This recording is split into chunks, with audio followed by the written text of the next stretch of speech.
Hi there, I'm Melinda Lagos, Editor-in-Chief at ASI Magazines. I'm here today with Andy Cohen, Editor of Counselor Magazine. Andy, how are you? I'm doing great. How are you? I'm good, thanks. Good. Andy, we got a record number of Ask Andy questions this week. We did, and I think a lot of them are represented right here by this letter that we got from Anxious in Arizona. Okay. So I'm going to read it to you. Let's hear it. It says, Dear Andy, with gas prices and other fees skyrocketing, I'm starting to get the jitters about third and fourth quarter sales. How can I maintain strong sales in an uncertain economy?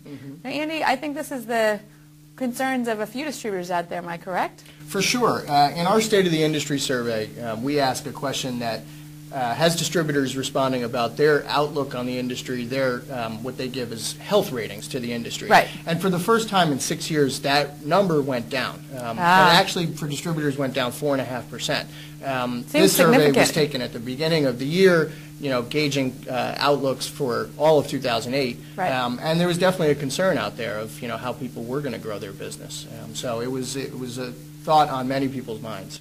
So here's the million-dollar question. Okay. How do distributors deal with this and keep sales strong Sure. in the second half of the year? Well, I think that the first way to go is with solutions. I know in these series we've talked a lot about companies, distributors in the industry really becoming more of a partner to their clients. Right. And, becoming marketing organizations as opposed to just selling promotional products, offering new solutions to what their marketing challenges might be. So that's a way to approach the market, and that's the way I think distributors need to think of themselves right now.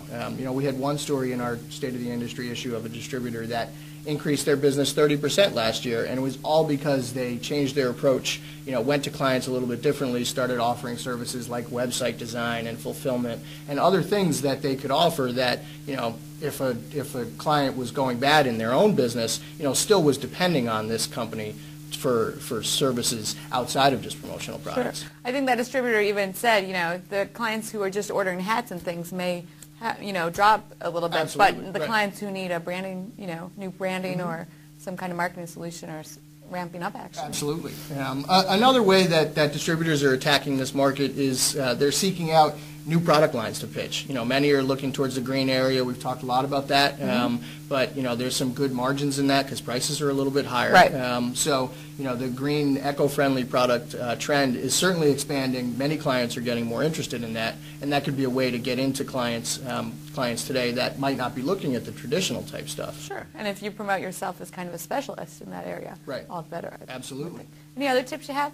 Yeah, I would say that some other distributors are looking the other way and trying to attract some budget-conscious clients. There are clients who are cutting their budgets, trying to find ways that they can get the biggest bang for their buck. Right. They might be looking for some lower-priced items. So, on these distributors' websites, they're advertising items that are under $5 or right. under $1. Different price points that might attract new clients that aren't buying, the big-ticket items. Right. But these distributors are really focusing on the volume buy. Sure. More product at a lower price as opposed to, like I said, the biggest ticket items in the industry. Right. So, it might be a little bit of a change of focus, but the way that distributors can change their approach to the market can weather the storm a little bit. Sure. And you might attract that new client with some lower price items, but perhaps grow them in the future. Absolutely, no doubt. Once you get them, then you work on various ways to keep them, especially when the economy picks up. Well, that's great advice, Andy. We hope we helped our readers today. Let's and hope if you so. have any questions for Andy, please send us an email at the email address at the end of this video. Thanks, and you're watching ASI TV.